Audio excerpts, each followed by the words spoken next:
La crise de la culture, 8 exercices de pensée politique. Hannah Arendt. Ich habe nie in meinem Leben irgendein Volk oder Kollektiv geliebt, weder das Deutsche noch das Französische noch das Amerikanische, noch etwa die Arbeiterklasse oder was es sonst so noch gibt. Qu'est-ce que l'autorité? Partie 1. Pour éviter tout malentendu, il aurait peut-être été plus sage dans le titre de poser la question « Que fut l'autorité ?» et non « Qu'est-ce que l'autorité ?» Car c'est, à mon avis, le fait que l'autorité a disparu du monde moderne qui nous incite et nous fonde à soulever cette question. Comme il ne nous est plus possible de prendre appui sur des expériences authentiques et indiscutables, communes à tous, le mot lui-même a été obscurci par la controverse et la confusion.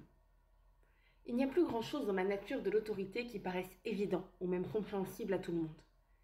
Seul le spécialiste en sciences politiques peut encore se rappeler que ce concept fut jadis un concept fondamental pour la théorie politique, et presque tout le monde reconnaîtra qu'une crise de l'autorité, constante, toujours plus large et plus profonde, a accompagné le développement du monde moderne dans notre siècle. Cette crise, manifeste dès le début du siècle, est d'origine et de nature politique. La montée de mouvements politiques résolus à remplacer les systèmes des partis et le développement d'une forme totalitaire nouvelle de gouvernement ont eu pour arrière-fond un effondrement plus ou moins général, plus ou moins dramatique, de toutes les autorités traditionnelles. Nulle part cet effondrement n'a été le résultat direct des régimes ou des mouvements eux-mêmes. Tout s'est passé plutôt comme si le totalitarisme, sous la forme des mouvements aussi bien que des régimes, était le mieux fait pour tirer parti d'une atmosphère sociale et politique générale dans laquelle le système des partis avait perdu son prestige et dans laquelle l'autorité du gouvernement n'était plus reconnue.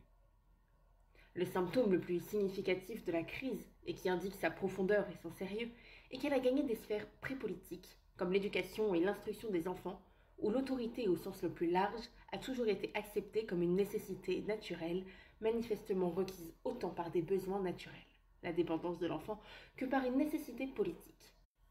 La continuité d'une civilisation constituée qui ne peut être assurée que si les nouveaux venus par naissance sont introduits dans un monde préétabli où ils naissent en étrangers. Étant donné son caractère simple et élémentaire, cette forme d'autorité a servi de modèle durant toute l'histoire de la pensée politique à une grande variété de formes autoritaires de gouvernement. Par conséquent, le fait que même cette autorité pré-politique qui présidait aux relations entre adultes et enfants, maîtres et élèves, n'est plus assurée, signifie que toutes les métaphores et tous les modèles de relations autoritaires, traditionnellement à l'honneur, ont perdu leur plausibilité. En pratique aussi bien qu'en théorie, nous ne sommes plus en mesure de savoir ce que l'autorité est réellement. La thèse que je soutiens dans les réflexions suivantes est que la réponse à cette question ne peut aucunement être trouvée dans une définition de la nature ou de l'essence de l'autorité en général. L'autorité que nous avons perdue dans le monde moderne n'est pas une telle autorité en général, mais plutôt une forme bien spécifique d'autorité qui a eu cours à travers tout le monde occidental pendant une longue période. C'est pourquoi je propose de reconsidérer ce que l'autorité a été historiquement et les sources de sa force et de sa signification. Cependant, vu la confusion actuelle, il semble que même cette tentative limitée d'approche doit être précédée de quelques remarques sur ce que l'autorité n'a jamais été, afin d'éviter les malentendus les plus courants, et d'être sûr que nous envisageons et étudions le même phénomène, et non d'autres questions, connexes ou non. Puisque l'autorité requiert toujours l'obéissance, on la prend souvent pour une forme de pouvoir ou de violence. Pourtant, l'autorité exclut l'usage de moyens extérieurs de coercition. Là où la force est employée, l'autorité proprement dite a échoué. L'autorité, d'autre part, est incompatible avec la persuasion qui présuppose l'égalité et opère par un processus d'argumentation. Là où on a recours à des arguments, l'autorité est laissée de côté. Face à l'ordre égalitaire de la persuasion, se tient l'ordre autoritaire, qui est toujours hiérarchique. S'il faut vraiment définir l'autorité, alors ce doit être en l'opposant à la fois à la contrainte par force et à la persuasion par argument.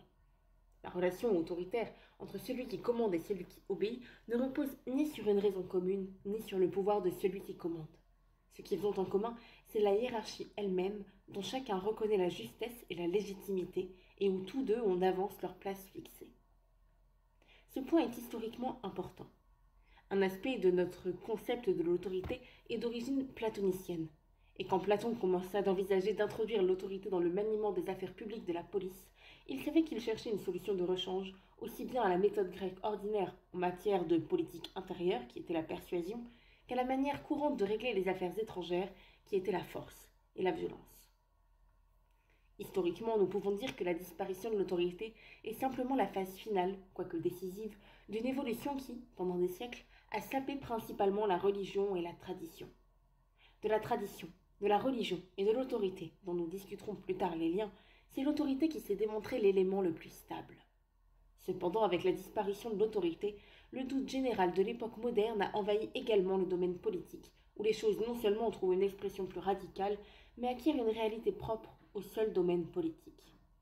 Ce qui jusqu'à présent, peut-être, n'avait eu d'importance spirituelle que pour une minorité, est maintenant devenu l'affaire de tous.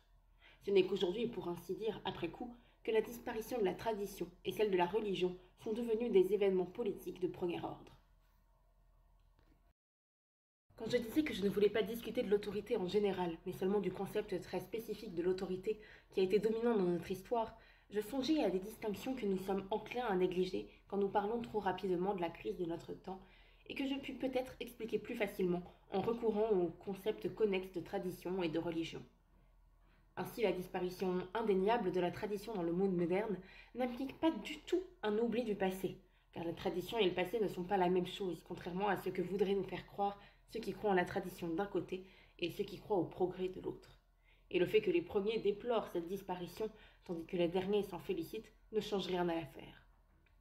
Avec la tradition, nous avons perdu notre solide fil conducteur dans les vastes domaines du passé. Mais ce fil était aussi la chaîne qui liait chacune des générations successives à un aspect prédéterminé du passé. Il se pourrait qu'aujourd'hui seulement, le passé s'ouvre à nous avec une fraîcheur inattendue et nous dise des choses pour lesquelles personne encore n'a eu d'oreille. Mais on ne peut nier que la disparition d'une tradition solidement ancrée, survenue quant à la solidité il y a plusieurs siècles, ait mis en péril toute la dimension du passé. Nous sommes en danger d'oubli, et un tel oubli, abstraction faite des richesses qu'il pourrait nous faire perdre, signifierait humainement que nous nous priverions d'une dimension, la dimension de la profondeur de l'existence humaine. Car la mémoire et la profondeur sont la même chose, ou plutôt la profondeur ne peut être atteinte par l'homme autrement que par le souvenir. Il en va de même avec la perte de la religion. Depuis la critique radicale des croyances religieuses du XVIIe siècle et XVIIIe, la mise en doute de la vérité religieuse n'a pas cessé de caractériser l'époque moderne, et cela vaut pour les croyants comme pour les non-croyants. Depuis Pascal, et d'une manière encore plus marquée depuis Kierkegaard, le doute a été introduit dans la croyance, et le croyant moderne doit constamment défendre ses croyances contre le doute. Ce n'est pas la foi chrétienne en tant que telle, mais le christianisme, et le judaïsme bien sûr, qui, à l'époque moderne, sont tentés par les paradoxes et par l'absurdité. Et s'il y a des choses qui peuvent survivre à l'absurdité, peut-être est-ce le cas de la philosophie, il n'en va certainement pas ainsi pour la religion. Cependant, cette perte de foi dans les dogmes de la religion instituée n'implique pas nécessairement une perte ou même une crise de la foi, car la religion et la foi, ou la croyance et la foi, ne sont absolument pas la même chose. La croyance seule, et non la foi, a une affinité naturelle avec le doute, et s'y trouve constamment exposée. Mais qui pourrait nier que la foi aussi, sûrement protégée, pendant des siècles par la religion, ses croyances et ses dogmes n'aient été gravement menacés par ce qui n'est en réalité qu'une crise de la religion instituée? Des restrictions analogues me semblent nécessaires en ce qui concerne la disparition moderne de l'autorité. L'autorité reposait sur une fondation dans le passé qui lui tenait lieu de constantes pierres angulaires, donner au monde la permanence et le caractère durable dont les êtres humains ont besoin précisément parce qu'ils sont les mortels, les êtres les plus fragiles et les plus futiles qu'on connaisse. Sa perte équivaut à la perte des assises du monde, qui, en effet, depuis lors, a commencé à se déplacer, de changer et de se transformer avec une rapidité sans cesse croissante, en passant d'une forme à une autre, comme si nous vivions et luttions avec un univers protéin où n'importe quoi peut à tout moment se transformer en quasiment n'importe quoi. Mais la perte de la permanence et de la solidité du monde, qui politiquement est identique à la perte de l'autorité, n'entraîne pas, du moins pas nécessairement, la perte de la capacité humaine de construire, préserver et prendre à cœur un monde qui puisse nous survivre et demeurer un lieu vivable pour ceux qui viennent après nous. Il est évident que ces réflexions et ces descriptions s'appuient sur la conviction qu'il est important d'établir des distinctions. Insister sur une telle conviction semble un truisme gratuit, étant donné que personne, pour autant que je sache en tout cas, n'a encore affirmé ouvertement que les distinctions n'ont pas de sens. Il existe pourtant un accord tacite dans la plupart des discussions entre spécialistes en sciences sociales et politiques, qui autorise chacun à passer outre aux distinctions et à procéder en présupposant que n'importe quoi peut en fin de compte prendre le nom de n'importe quoi d'autre et que les distinctions ne sont significatives que dans la mesure où chacun a le droit de définir ces termes. Mais ce droit bizarre que l'on en est venu à s'accorder sitôt que l'on s'occupe de choses d'importance, comme s'il était vraiment identique au droit d'avoir son opinion,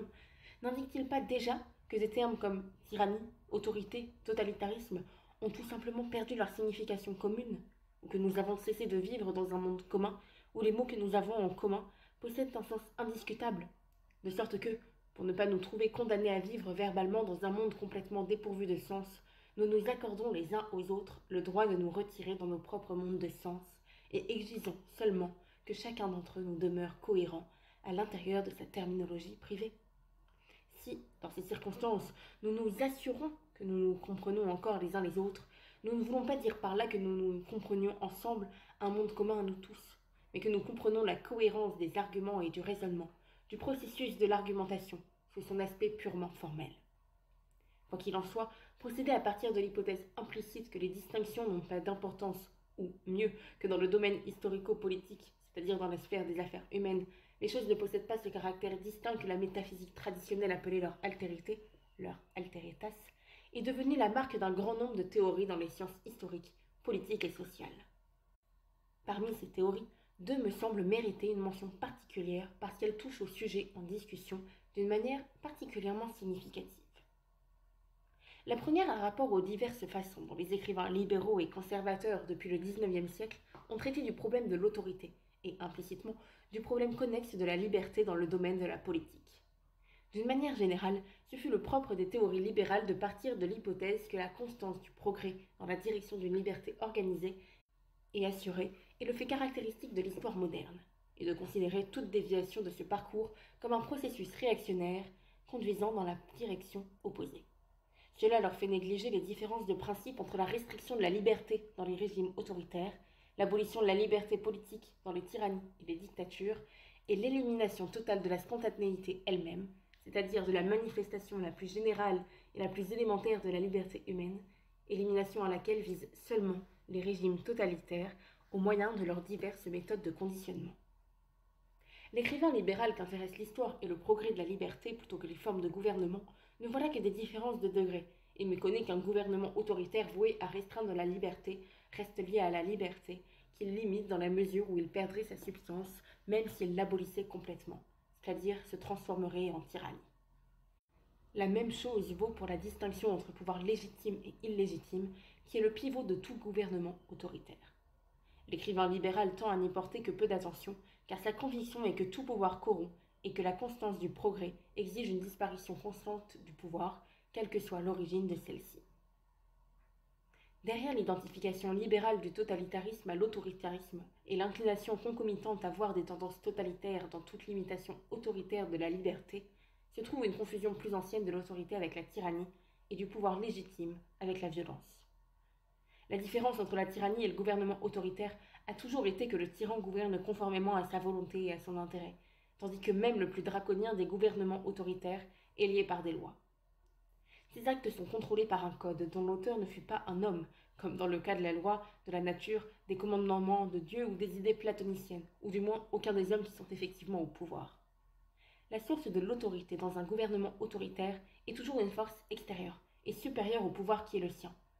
C'est toujours de cette source, de cette force extérieure qui transcende le domaine politique, que les autorités tirent leur autorité, c'est-à-dire leur légitimité, et celle-ci peut borner leur pouvoir. Les porte-paroles modernes de l'autorité, qui, même dans les plus brefs intervalles où l'opinion publique fournit un climat favorable au néoconservatisme, savent que leur cause est une cause presque perdue,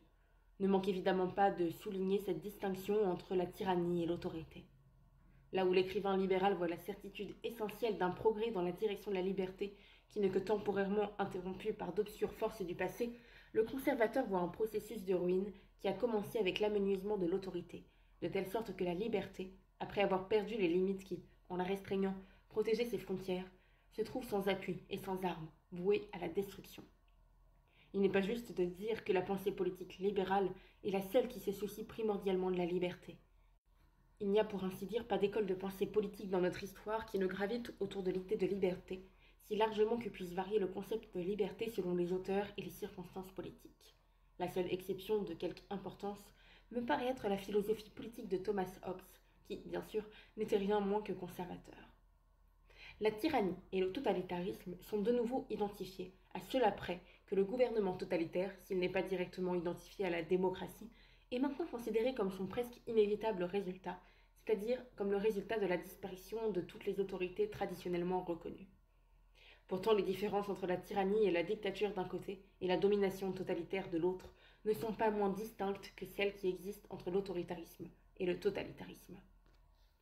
Ces différences de structure deviennent apparentes dès que nous délaissons les théories globales et concentrons notre attention sur l'appareil du gouvernement, les formes techniques de l'administration et l'organisation du corps politique. Pour abréger, on peut se permettre de résumer les différences technico-structurelles entre les gouvernements autoritaires, tyranniques et totalitaires en recourant à l'image offerte par 3 modèles différents. Comme image du gouvernement autoritaire, je propose la figure de la pyramide, qui est bien connue dans la pensée politique traditionnelle. La pyramide est en effet une image particulièrement adéquate pour un édifice gouvernemental qui a, au dehors de lui-même, la source de son autorité, mais où le siège du pouvoir se situe au sommet, d'où l'autorité et le pouvoir descendent vers la base de telle sorte que chacune des strates successives possède quelque autorité, mais moins que la strate supérieure, et où, précisément à cause de ce prudent processus de filtrage, toutes les couches du sommet à la base sont non seulement solidement intégrées dans le tout, mais sont entre elles dans le même rapport que des rayons convergent vers le foyer commun, serait le sommet de la pyramide aussi bien que la source transcendante d'autorité au-dessus de lui. Cette image, il est vrai, ne peut servir que pour le type chrétien de régime autoritaire tel qu'il s'est développé par et sous la constante influence de l'Église, au Moyen-Âge, quand le foyer au-dessus et au-delà de la pyramide terrestre fournissait le point de référence nécessaire au type chrétien d'égalité, nonobstant la structure strictement hiérarchique de la vie terrestre. La conception romaine de l'autorité politique où la source de l'autorité se trouvait exclusivement dans le passé, dans la fondation de Rome et la grandeur des ancêtres, conduit à des institutions dont la forme appelle une représentation différente, dont nous reparlerons plus loin. En tout cas, la forme autoritaire de gouvernement avec sa structure hiérarchisée est la moins égalitaire de toutes. Elle érige l'inégalité et la différence en principe omniprésent. Toutes les théories politiques qui traitent de la tyrannie sont d'accord pour l'assimiler rigoureusement aux formes égalitaires de gouvernement. Le tyran est le dirigeant qui gouverne seul contre tous, et les tous qui l'oppressent sont tous égaux, c'est-à-dire également dépourvus de pouvoir. Si nous nous en tenons à l'image de la pyramide, tout se passe comme si les couches intermédiaires entre le sommet et la base étaient détruites, de telle sorte que le sommet demeure suspendu, soutenu seulement par les proverbiales baïonnettes au-dessus d'une masse d'individus soigneusement isolés, désintégrés et complètement égaux. La théorie politique classique excluait totalement le tyran de l'humanité et l'appelait un loup à figure humaine, Platon, à cause de cette situation d'un contre tous, où il s'éteignait lui-même et qui établissait une distinction tranchante entre son gouvernement, le gouvernement d'un seul, que Platon appelle encore indifféremment tyrannie, et les diverses formes de royauté. Par opposition à ces deux régimes, autoritaires et tyranniques, l'image adéquate du gouvernement et de l'organisation totalitaire me paraît être la structure de l'oignon, au centre duquel, dans une sorte d'espace vide, est situé le chef. Quoi qu'il fasse, qu'il intègre le corps politique comme dans une hiérarchie autoritaire ou qu'il opprime ses sujets comme un tyran, il le fait de l'intérieur et non de l'extérieur ou du dessus. Toutes les parties, extraordinairement multiples du mouvement, les organisations de sympathisants, les diverses associations professionnelles, les membres du parti, la bureaucratie du parti, les formations d'élite et les polices, sont reliées de telle manière que chacune constitue la façade dans une direction et le centre dans l'autre. Autrement dit, joue le rôle du monde extérieur normal pour une strate et le rôle de l'extrémisme radical pour l'autre. Le grand avantage de ce système est que le mouvement fournit à chacune de ces couches, même dans le cadre d'un régime totalitaire, la fiction d'un monde normal, en même temps que la conscience d'être différente de ce monde, et plus radicale que lui. Ainsi, les sympathisants des organisations de façade, dont les convictions ne diffèrent qu'en intensité de celles des membres du parti, encadrent tout le mouvement et fournissent une façade trompeuse de normalité au monde extérieur, du fait de leur absence de fanatisme et d'extrémisme, tandis qu'en même temps ils représentent le monde normal pour le mouvement totalitaire, dont les membres en arrivent à croire que leurs convictions ne diffèrent qu'en degré de celles des autres gens, de sorte qu'ils n'éprouvent jamais le besoin de s'informer de l'abîme qui sépare leur monde de celui qui l'environne réellement. La structure en oignon permet au système d'être, par son organisation, à l'épreuve du choc, dont le menace la factualité du monde réel.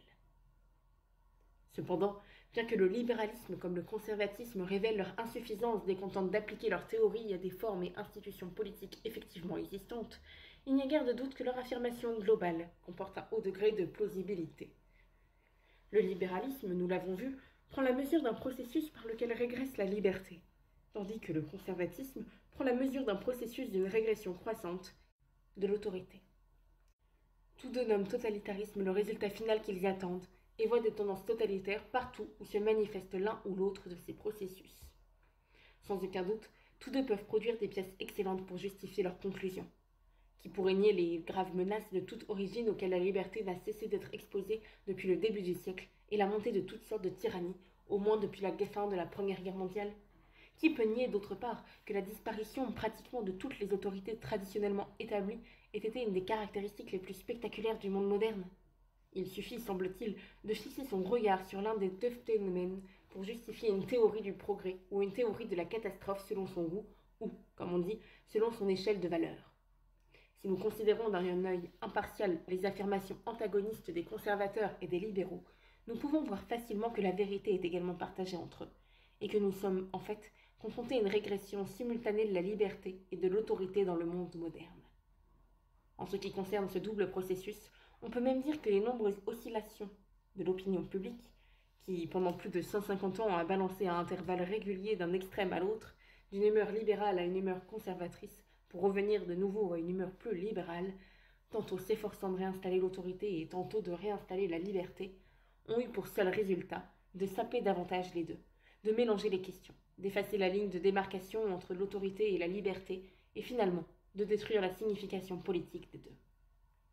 Le libéralisme, comme le conservatisme, sont nés dans ce climat, créé par les oscillations violentes de l'opinion publique. Et ils sont liés l'un à l'autre non seulement parce que chacun perdrait sa substance, même sans la présence de son adversaire dans le champ de la théorie et de l'idéologie, mais parce que tous les deux se soucient essentiellement de restauration, et visent à restaurer soit la liberté, soit l'autorité, soit le rapport entre les deux dans leur position traditionnelle. C'est en ce sens qu'ils constituent les deux faces de la même médaille, de même que leurs idéologies du progrès ou de la catastrophe correspondent aux deux directions possibles du processus historique en tant que tel. Si l'on admet, comme le font le libéralisme et le conservatisme, qu'il existe quelque chose comme un processus historique avec une direction déterminable et une fin prévisible, il ne peut évidemment nous mener qu'au paradis ou en enfer. En outre, la nature de l'image même dans laquelle on conçoit habituellement l'histoire comme processus courant ou développement implique que tout ce qu'elle comprend peut se transformer en autre chose, que les distinctions perdent leur sens parce qu'elles deviennent désuètes, submergées pour ainsi dire par le courant historique au moment même où elles apparaissent. De ce point de vue, le libéralisme et le conservatisme se présentent comme les philosophies politiques qui correspondent à la philosophie de l'histoire beaucoup plus générale et plus compréhensive du XIXe siècle. Dans leur forme et leur contenu, ils sont l'expression politique de la conscience historique du dernier stade de l'époque moderne. Leur incapacité à distinguer justifiée du point de vue théorique par les concepts d'histoire et de processus, de progrès ou de catastrophe, témoigne d'une époque où certaines notions, claires et nettes pour tous les siècles précédents, ont commencé de perdre leur clarté et leur plausibilité, parce qu'elles ont perdu leur sens dans la réalité publique politique, sans perdre tout à fait leur importance. La deuxième théorie plus récente qui met implicitement en cause l'importance des distinctions, et spécialement dans les sciences sociales, la fonctionnalisation presque universelle de tous les concepts et de toutes les idées. Là, comme dans l'exemple cité plus haut, le libéralisme et le conservatisme ne diffèrent pas dans la méthode, le point de vue et l'approche, mais seulement dans la manière de souligner et d'évaluer. Un exemple commode peut être fourni par la conviction largement répandue dans le monde libre aujourd'hui que le communisme est une nouvelle religion. Nonobstant son athéisme avoué, parce qu'il remplit socialement, psychologiquement et émotionnellement la même fonction que la religion traditionnelle remplissait et remplit encore dans le monde libre. Les sciences sociales ne se soucient pas de savoir ce qu'est le bolchevisme comme idéologie ou comme forme de gouvernement, ni ce que peuvent bien dire ses porte-paroles pour eux-mêmes. Cela n'intéresse pas les sciences sociales, et bien des sociologues croient qu'ils peuvent s'abstenir d'étudier ce que les sciences historiques appellent les sources. Ils se soucient seulement des fonctions, et tout ce qui remplit la même fonction peut, dans cette perspective, recevoir le même nom. C'est comme si j'avais le droit de baptiser marteau le talon de ma chaussure, parce que, comme la plupart des femmes, je m'en sers pour planter des clous dans le mur. Manifestement, on peut tirer de telles identifications des conclusions tout à fait différentes. Ainsi, il serait caractéristique du conservatisme d'insister sur le fait qu'après tout, un talon n'est pas un marteau, mais que l'utilisation du talon comme substitut d'un marteau prouve que les marteaux sont indispensables. En d'autres termes, il trouvera dans le fait que l'athéisme peut remplir la même fonction que la religion la meilleure preuve que la religion est nécessaire et recommandera le retour à la vraie religion comme la seule manière de résister à une hérésie. L'argument est faible, bien sûr.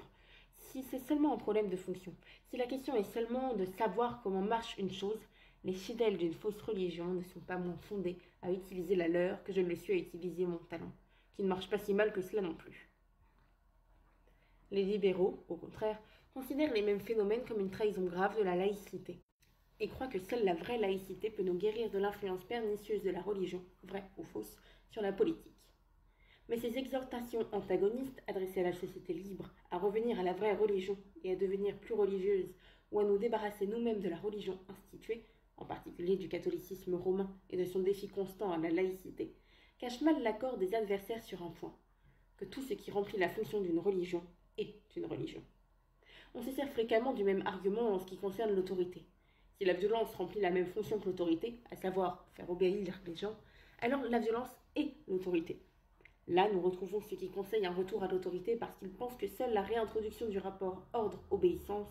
peut venir à bout des problèmes d'une société de masse, et ceux qui croient qu'une société de masse peut se gouverner elle-même comme n'importe quel autre corps social. De nouveau, les deux parties s'accordent sur ce point essentiel. L'autorité, c'est tout ce qui fait obéir les gens. Tous ceux qui appellent les dictatures modernes autoritaires ou prennent le totalitarisme pour une structure autoritaire, et cela inclut ceux des conservateurs qui expliquent l'essor des dictatures dans notre siècle par le besoin de trouver un substitut à l'autorité, ont identifié implicitement la violence et l'autorité. Le fond du raisonnement est toujours le même, tout est rapporté à un contexte fonctionnel, et l'usage de la violence est censé démontrer qu'aucune société ne peut exister hors d'un cadre autoritaire. À mes yeux, le danger de ces identifications ne se trouve pas seulement dans la confusion qu'il introduit dans les problèmes politiques et dans l'atténuation des lignes de démarcation qui séparent le totalitarisme de toutes les autres formes de gouvernement. Je ne crois pas que l'athéisme soit un substitut ou puisse remplir la même fonction qu'une religion, pas plus que je ne crois que la violence puisse devenir un substitut de l'autorité. Mais si nous suivons les exhortations des conservateurs qui, en ce moment, ont une assez bonne chance d'être entendus, je suis tout à fait convaincu que nous n'aurons pas de difficulté à produire de tels substituts, que nous utiliserons la violence et prétendrons avoir restauré l'autorité, ou que notre redécouverte de l'utilité fonctionnelle comme de la religion produira un ersatz de religion, comme si notre civilisation n'était pas suffisamment encombrée de toutes sortes de pseudo-choses et de choses dépourvues de science. Comparé à ces théories, les distinctions entre les systèmes tyranniques, autoritaires et totalitaires que j'ai proposés ne sont pas historiques, si l'on entend par histoire non pas l'espace historique dans lequel certaines formes de gouvernement apparaissent comme des entités reconnaissables, mais le processus historique, où tout peut toujours devenir quelque chose d'autre. Et elles sont antifonctionnelles dans la mesure où le contenu du phénomène est supposé déterminer à la fois la nature du corps politique et ses fonctions dans la société, et non l'inverse. Politiquement parlant, elles ont tendance à supposer que dans le monde, l'autorité s'est effacée presque jusqu'à disparaître, et cela non moins dans les systèmes prétendus autoritaires que dans le monde libre, et que la liberté, c'est-à-dire la liberté de mouvement des êtres humains, est menacée partout, même dans les sociétés libres, mais n'est radicalement abolie que dans les systèmes totalitaires et non dans les tyrannies et les dictatures. C'est à la lumière de cette situation présente que je propose de soulever les questions suivantes. Quelles étaient les expériences politiques qui correspondaient au concept d'autorité et dont il a surgi? Quelle est la nature d'un monde publico-politique constitué par l'autorité? Est-il vrai que l'affirmation platonico-aristotélicienne, selon laquelle toute communauté bien ordonnée est constituée de ceux qui gouvernent et de ceux qui sont gouvernés, a toujours été valable avant l'époque moderne? Ou, en d'autres termes, quelle espèce de monde s'est achevé après que l'époque moderne a non seulement mis en question telle ou telle forme d'autorité dans des sphères différentes de l'existence, mais fait perdre complètement sa validité à tout le concept de l'autorité?